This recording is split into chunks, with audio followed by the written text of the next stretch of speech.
క్రీస్తునందు ప్రియమైన సోదరి సోదరులారా, మత్తయి యేసు ప్రభుని రాజు అన్నాడు. చూడండి, 2వ అధ్యాయంలో యేసు ప్రభుని ఎలా గుర్తుపట్టాలి మీరు? ఆయన మెస్సయ్య. అందుకని 2వ అధ్యాయం 2వ వచనంలో జ్ఞానులు ఆయన ఏమని అడిగారు? యూదుల రాజు. యేసు ప్రభు మత్తయి సువార్తలో మనకి రాజుగా కనబడతాడు. అలా అయితే ఆ రాజు జన్మ మరి బెత్లెహేములో జరిగింది. రాజు పుట్టాడు. 3వ అధ్యాయంలో ఆ రాజు యొక్క బాప్తిస్మం, పరిచర్య, యేసు ప్రభు బాప్తిస్మం పరిచర్యకు సిద్ధపడుట. 4వ అధ్యాయంలో ఆ రాజు శోధించబడ్డాడు. రైట్.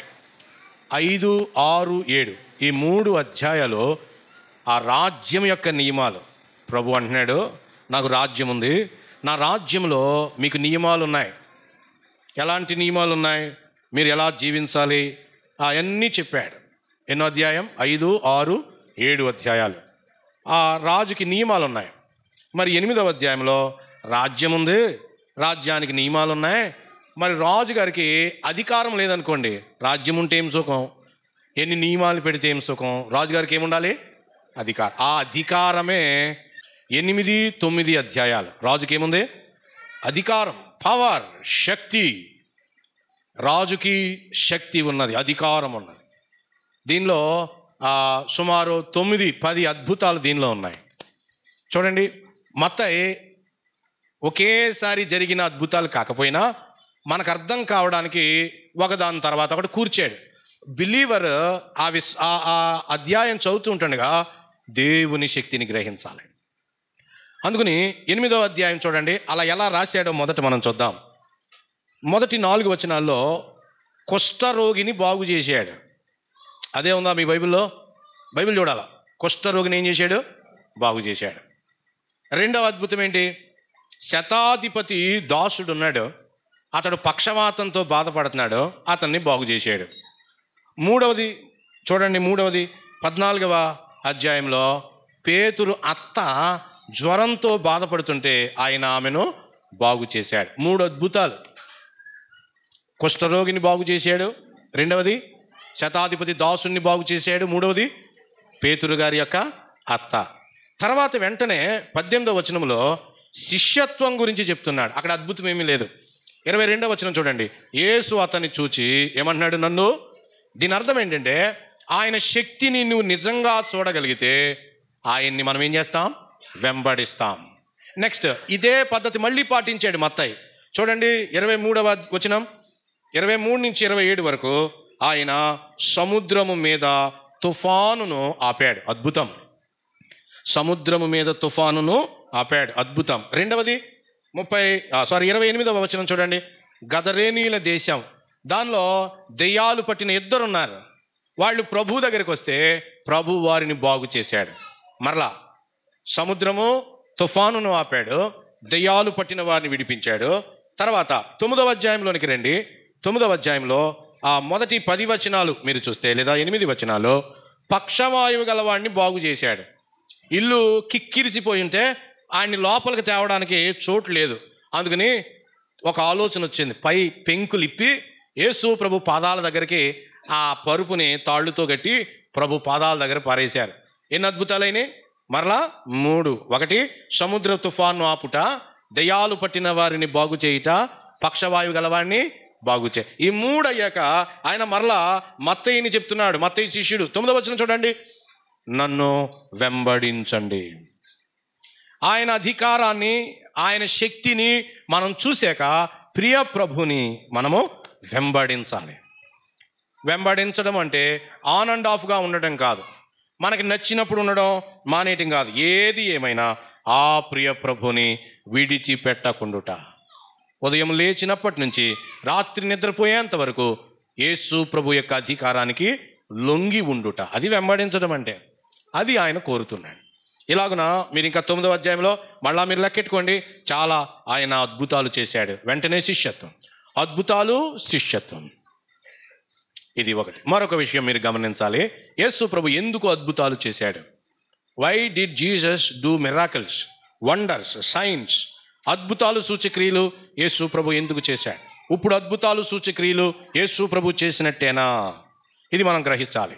3 కారణాలతోటి ప్రభు అద్భుతాలు సూచక్రియలు చేశాడు. నంబర్ 1, ప్రజల యొక్క శాశ్వతమైన అవసరంతో పాటు తాత్కాలికమైన అవసరాలు కూడా ఆయన తీర్చాడు. హి మెట్ దేర్ టెంపోరల్ నీడ్స్.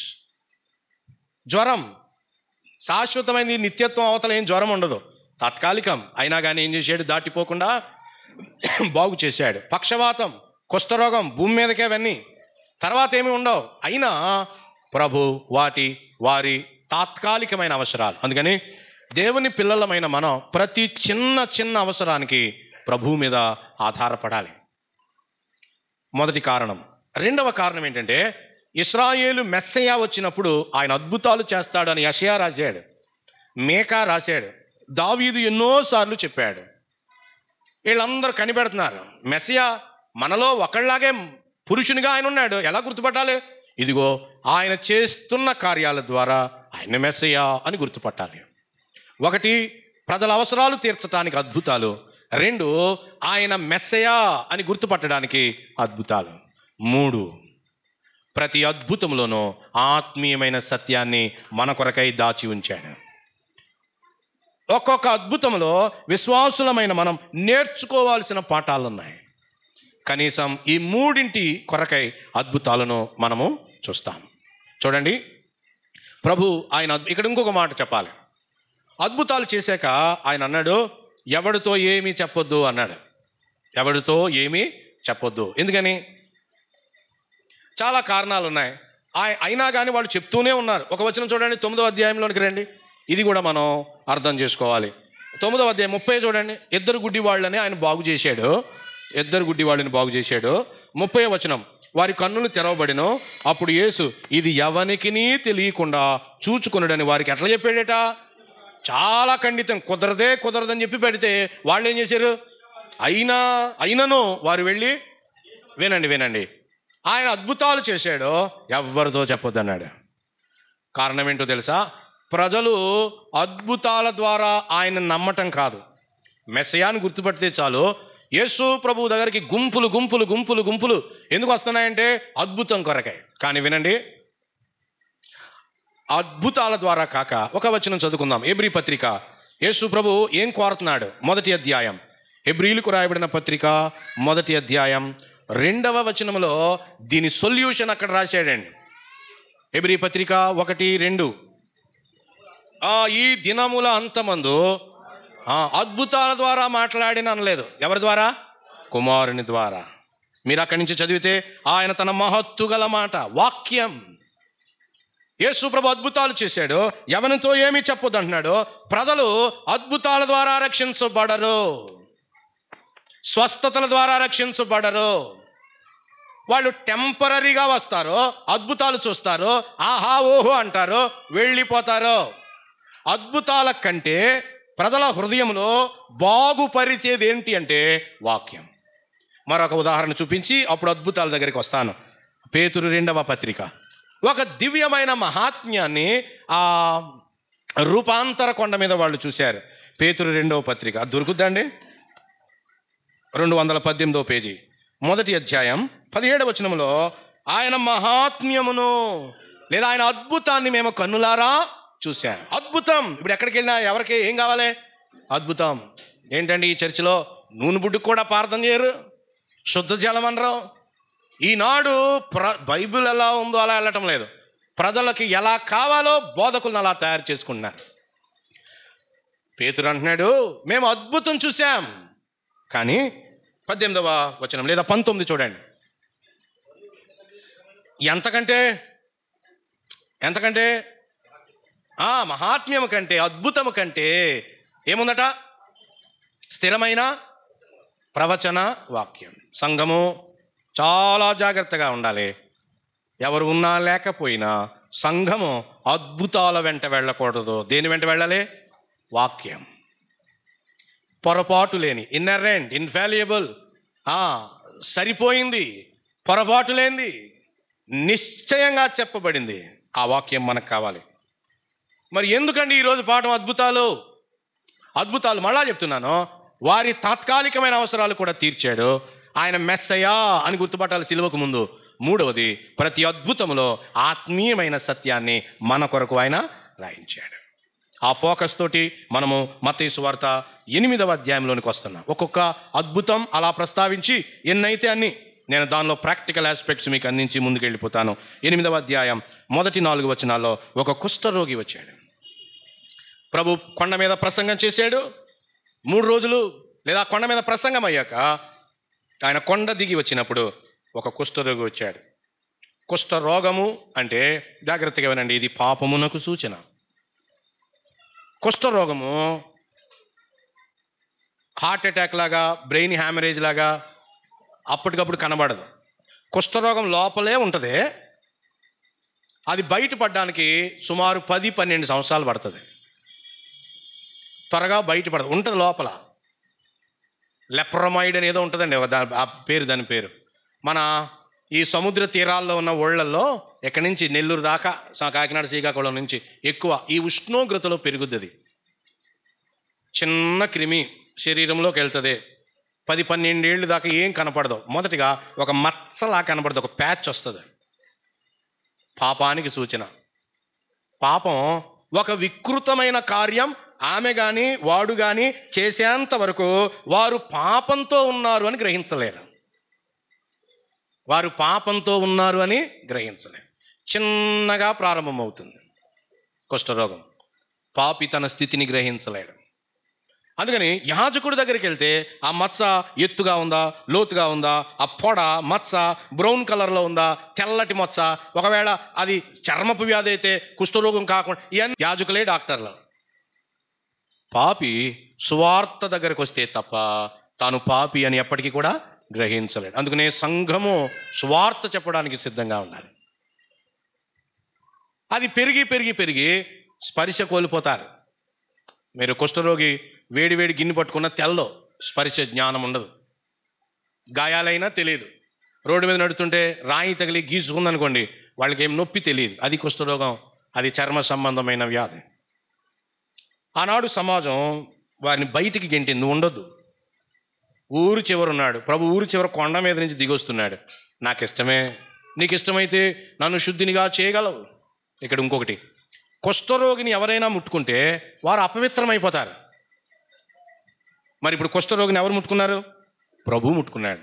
ఇక్కడ సూత్రం ఏంటంటే ప్రభు అపవిత్రుడు కాడు, ఎందుకంటే ఆయన దేవుడు.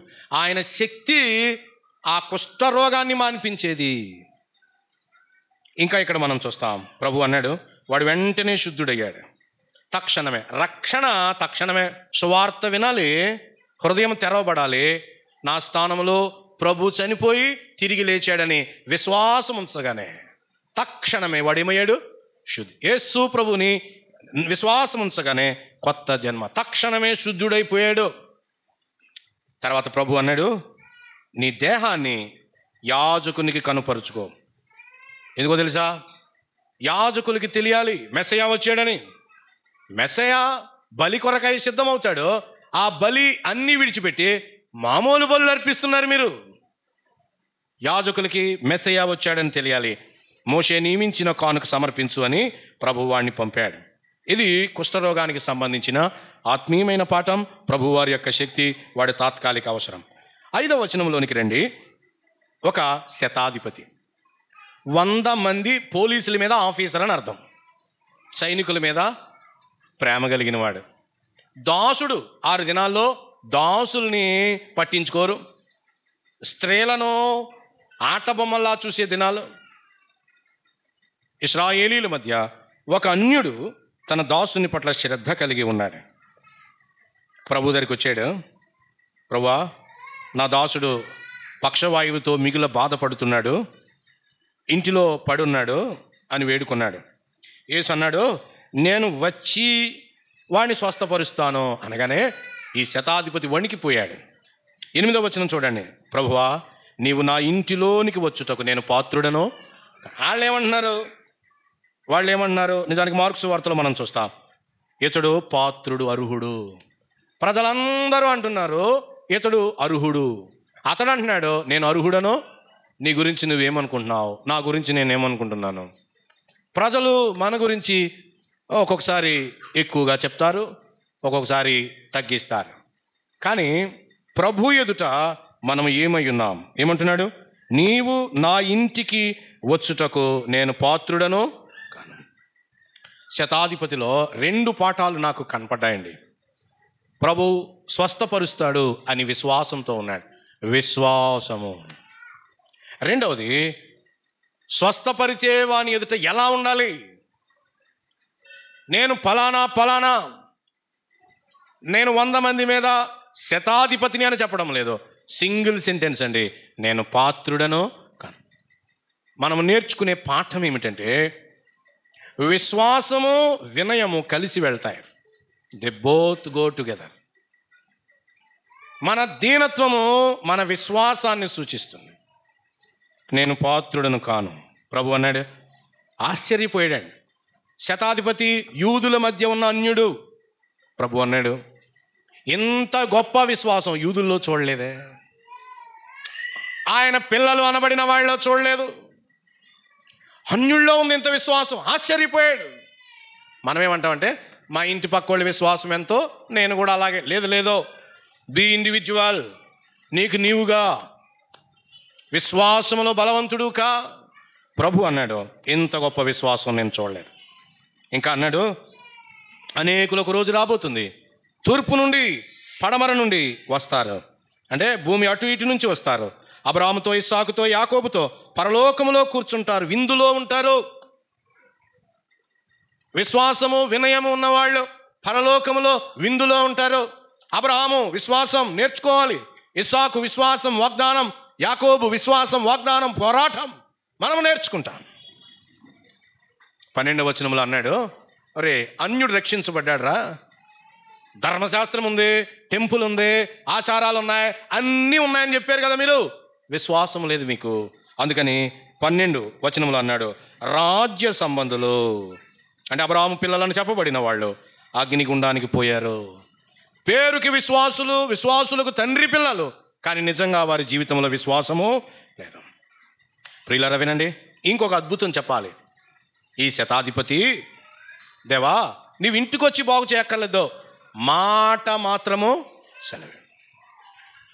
ఎంత గొప్ప విశ్వాసం! ఉందా ఇంత విశ్వాసం మనకి? విశ్వాసం ప్రభుపై. ఆయన శక్తిమంతుడు, ఆయన నా మెస్సయ్య, ఆయన శక్తిమంతుడు.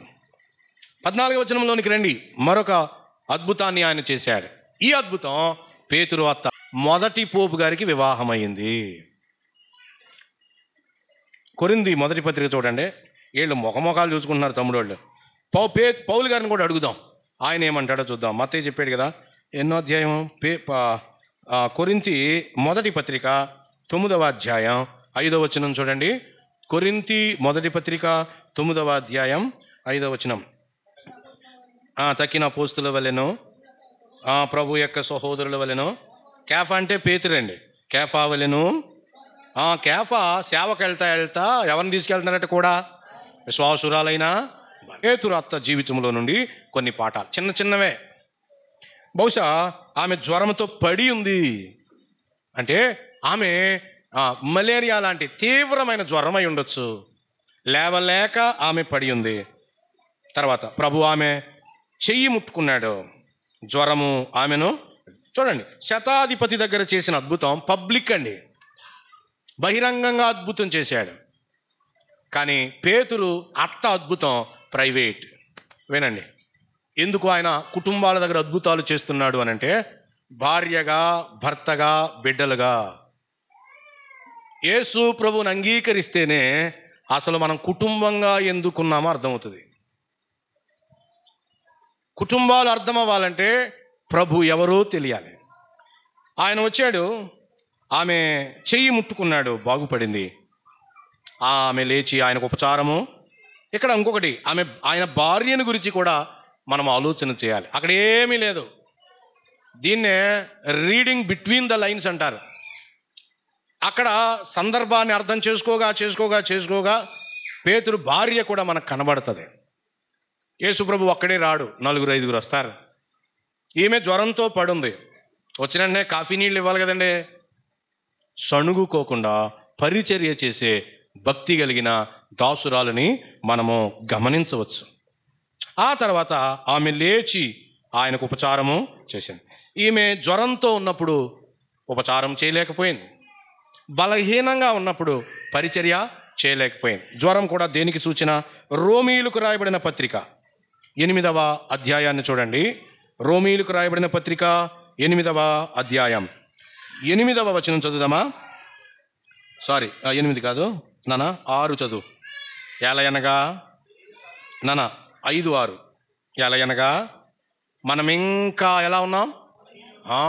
పేతురత్తలాగా మనం ఇంకా బలహీనులమై ఉండగా ఆయన ముట్టుకున్నాడు. కానీ మన కొరకైతే ఏమయ్యాడట? మనం ఇంకా బలహీనులమై ఉండగా క్రీస్తు యుక్త కాలమున భక్తిహీనుల కొరకు, పాపి కొరకై ప్రభు చనిపోయాడు. ఈ బలహీనుల కొరకై చనిపోయాడు, మనల్ని తిరిగి పాపములో నుండి, మృతులలో నుండి లేపటం కొరకై. ఆమె బాగుపడింది. ఆమె లేచి ఆయనకేం చేస్తుంది? ఉపచారం, పరిచర్య. యేసుప్రభు నమ్ముకున్న వాళ్ళందరూ యేసుప్రభుకి ఏం చేయాలి? ఉపచారం చేయాలి. దీన్ని ఆంగ్ల వ్యాకరణం కనుక చూస్తే కంటిన్యూస్ టెన్స్లో, అంటే యేసుప్రభు ఎంతసేపు ఆ ఇంట్లో ఉన్నాడో అన్ని రోజులు, అన్ని గంటలో మనకు తెలియదు, ఆమె పరిచర్య చేస్తూనే ఉంది. రక్షించబడిన వ్యక్తి పరిచర్య చేయాలి. విసుక్కోకూడదు, స్వార్థంతో చేయకూడదు, పరిచర్య చేయాలి.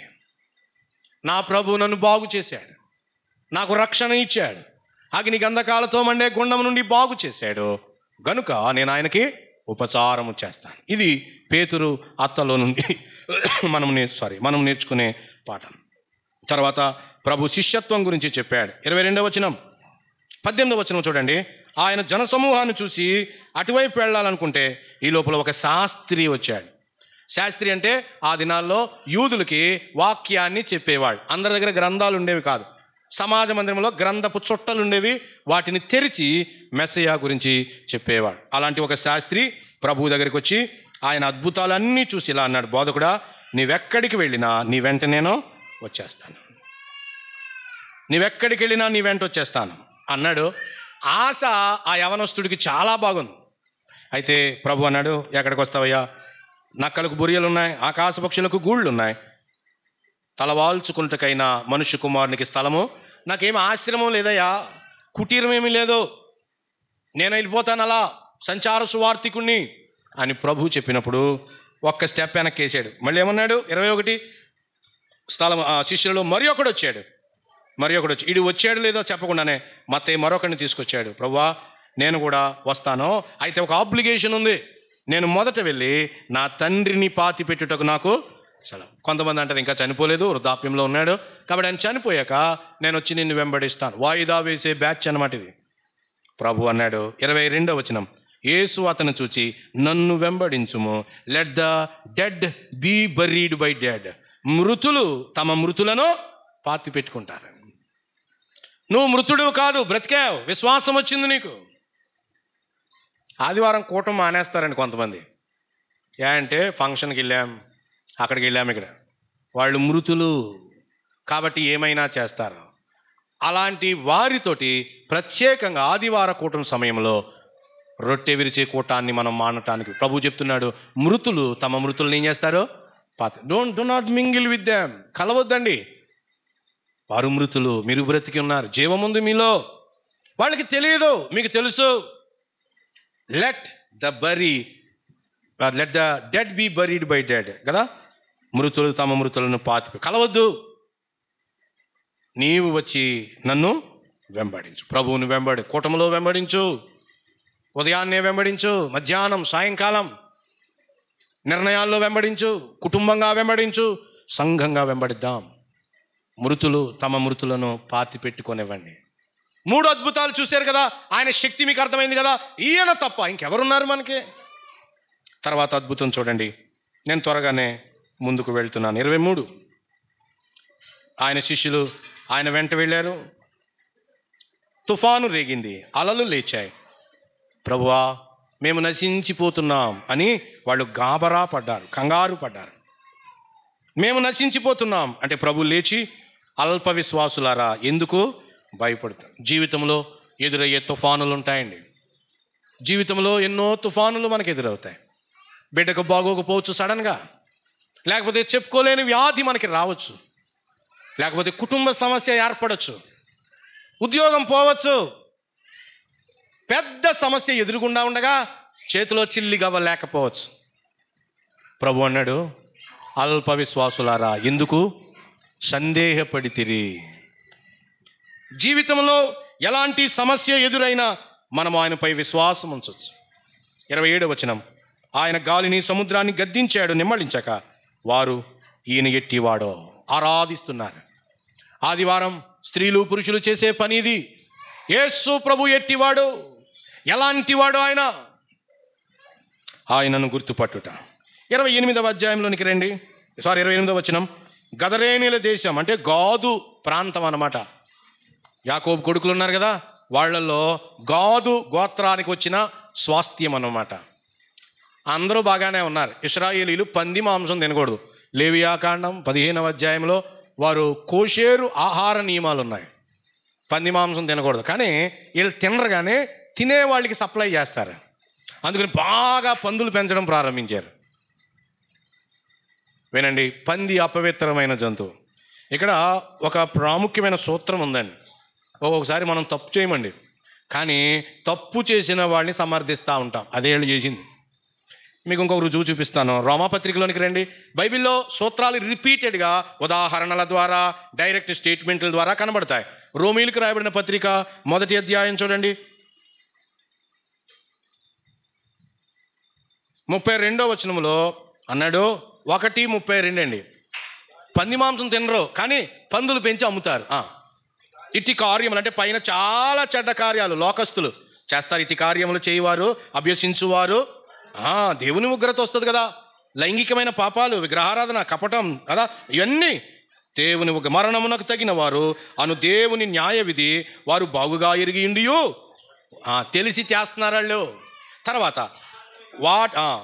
ఇది మాత్రమే కాక, అది పట్టుకోవాలా, పందులను తినరుగానే ఇది మాత్రమే, వాటిని అభ్యసించు వారితో సంతోషంగా ఏం చేస్తున్నారు, సమ్మతిస్తున్నారు. ఏదైనా ఒక పాపము నాలో కనబడగానే, ఏమయ్యా ఈ పాపాన్ని నువ్వు విడిచిపెట్టు అని మీరు నాకు చెప్తే, మీరు నాకు మేలు చేసినవారు. నువ్వు సూపరు, నువ్వు చాలా బాగా ఉన్నావు, నీ పాపం పర్లేలే. కొంతమంది ఇతరుల పాపాలు ఎందుకు పట్టరంటే వీళ్ళు కూడా అలాంటి దానిలో చిక్కుకొని ఉంటారు.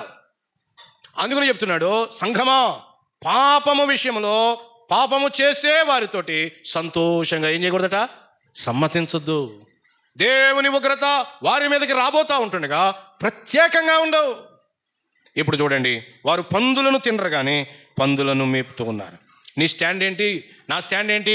మనము ఎలాంటి నిర్ణయం చేస్తాం పాపం విషయంలో? దేవునికి భయపడవా? దేవుని ఉగ్రత వారి మీదకి పెళ్ళును దిగి రాబోతుంటుండగా నిరుత్తరుడివై ఒక రోజున నిలవబడతావు. చూడండి, వాళ్ళు పందులు మేపుతున్నారు. అయితే 2 దయ్యాలు పట్టిన వాళ్ళు ఉన్నారు. నేను టూకీగా చెప్తాను, వినండి. 2 అన్నాడు. మార్క్స్ వార్త 5లో ఒకడే ఫోకస్. అక్కడ ఒకడి గురించి చెప్పాడు, ఇక్కడ 2 గురించి చెప్పాడు. ఒకడి గురించి చెప్పాడంటే ఒక్కడే ఉన్నాడని కాదు, 2 ఉన్నారు. బైబిల్లో విరుద్ధత లేదు. సమాధులలో నివాసం ఉంటున్నాడు, బట్టలు లేవు, ఆహారం సరిగ్గా లేదు, రాళ్ళు తీసుకుని వాడే గాయపరుచుకుంటాడు. ఎన్ని దయ్యాలు? ఎన్నో దయ్యాలు. ఆ దయ్యాలకు లెక్క లేదు, కానీ పందులు లెక్క చెప్పాడు. అది కూడా మార్క్స్ వార్తలో. దయ్యాల గురించి ఒక చిన్న మాట మనము ఆలోచన చేయాలి. ప్రభు అక్కడికి వెళ్ళగానే వాళ్ళు వచ్చి, సర్వోన్నతుడైన దేవుని కుమారుడా అన్నారు. దయ్యాలు యేసు ప్రభుని గుర్తుపడతాయి. దయ్యాలు ఎవరు అంటే పడిపోయిన దూతలు, అంతే తప్ప ఊళ్ళో ఎవరైనా బలవంతంగా చచ్చిపోతే వాళ్ళ దయ్యాల్లా తిరుగుతున్నారు అని అనడానికి వీలు. బైబిల్ చెప్తుంది, మనుషులు ఒక్కసారే మృతి పొందవలెనో, ఆ తర్వాత తీర్పు. దానికోసం వాళ్ళు ఒక చోట ఉంటారు, తిరగరాళ్ళు. ధనవంతుడు చనిపోయాడు, అప్పుడు అతడు పాతాళంలో ఏమవుతున్నాడు? 7 రోజులు 11 రోజులు కథ లేదు, అందుకే దినాలు మనం చెయ్యము.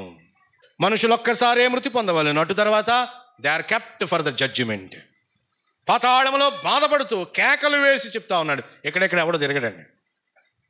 అయితే ఆ దెయ్యాలు అపవాదితో పాటు అప్పుడు పడిపోయినవన్నీ ప్రభు కొన్నింటిని చీకటి బిలంలో దాచాడు, కొన్నింటిని వదిలాడు. అవి ఉన్నాయి.